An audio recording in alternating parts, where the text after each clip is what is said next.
Ahoy there! Get ready for a trip across the lake on our Phantom Waka. That's a wooden canoe for those not from New Zealand. A tale with just enough eyewitness accounts to shake a stick at. This ain't your average ghost story, no. This one has an explosion.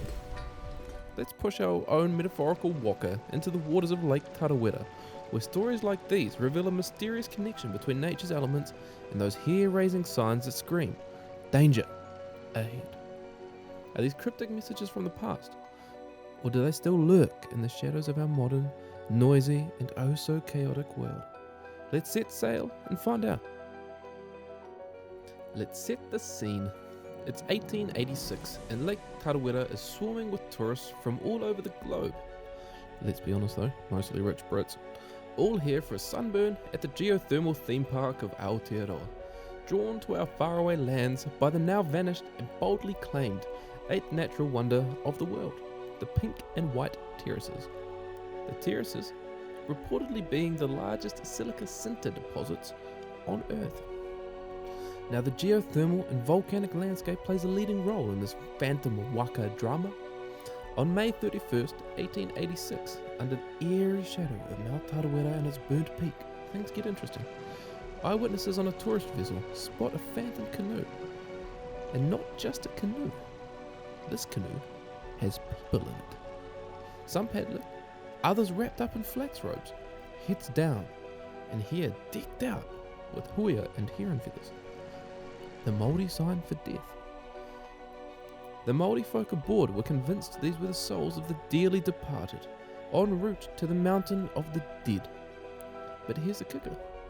Local Māori knew there was no such canoe in existence. Without those multiple eyewitness accounts and concrete evidence, this tale might have just been another over-the-top legend. But no. Mrs. Size, a tourist on that vessel, spilled the beans about that fateful day. The group had the famous Māori guide Sophia, 3 Māori women, 6 Māori rowers, and a bunch of others like Dr. Ralph, Father Callagher, and a Mr. Quick from Auckland. And hold on tight, because this is where it gets weirder. Before they could set sail from the terraces, the lake level shot up, surging back down as fast as it had risen. The Māori crew wasn't too thrilled about that, and initially refused to hop back on the boat. One of the boatmen even dropped this gem. Well, we can die but once, so we will all go down together. And if that isn't friendship, I don't know what is. And just to completely kill the vibe, Sophia, the guide, laid eyes on a white steam cloud hovering over Tarawera like a hat and muttered, "I don't think I shall see the terraces again." Now Mrs. Size tells it like this.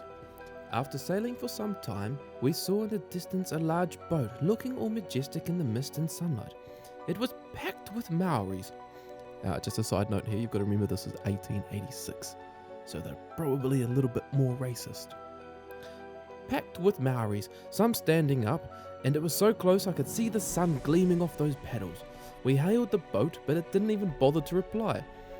At the time, we thought so little of it that Dr. Ralph didn't even turn his head to sneak a peek at the canoe. Heck, we didn't even give it another thought until we got back to Te Wairoa that evening. To the local Māori, that canoe could only mean one thing, a big, fat omen of disaster. Mrs. Size's words in her letter added some serious weight to the story. Then, to our surprise, we found the Maoris in a tizzy and heard from McRae, one of the locals and other Europeans, that no such boat had ever been on the lake. But here's the kicker. Another tourist boat out there that morning also spotted the ghost canoe and one passenger. Josiah Martin even whipped out his cell phone and took a picture. Kidding. 1886. He pulled out his pencil and paper and sketched the darn thing. Here's where the story ends with a bang. 11 days later, Mount Tarawera really starts causing a scene, erupting violently and spewing fire into the sky.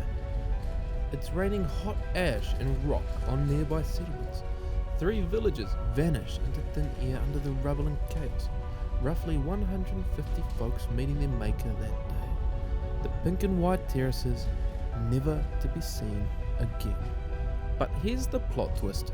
On the night of the eruption, over 60 folk seek shelter in Sophia's whare house At Te Wairoa, while many other buildings crumble like a house of cards, her place stands tall, like a mighty kauri tree, thanks to its high-pitched roof and reinforced timber walls. Sophia was already known as guide, philosopher and friend to many tourists. Maybe it was this unique ability to connect with others that allowed her to sense the importance of these signs even before the eruption. Yet, how many of us would have truly grasped their meaning? This captivating tale of the Phantom Waka leaves us pondering the unexplained connections between our world and the supernatural. As we navigate our modern, noisy world, let's remain open to the signs that may still guide us through the mysteries that lie ahead. And that's the tale of the Phantom Waka of Lake Tarawera. Stay tuned for more weird, wacky, wonderful tales of true crime, cryptids, conspiracy theories, UFOs and aliens, ghosts, hoaxes and tall tales from the land of the long white cloud, Aotearora. For now, ka kite, mate wa.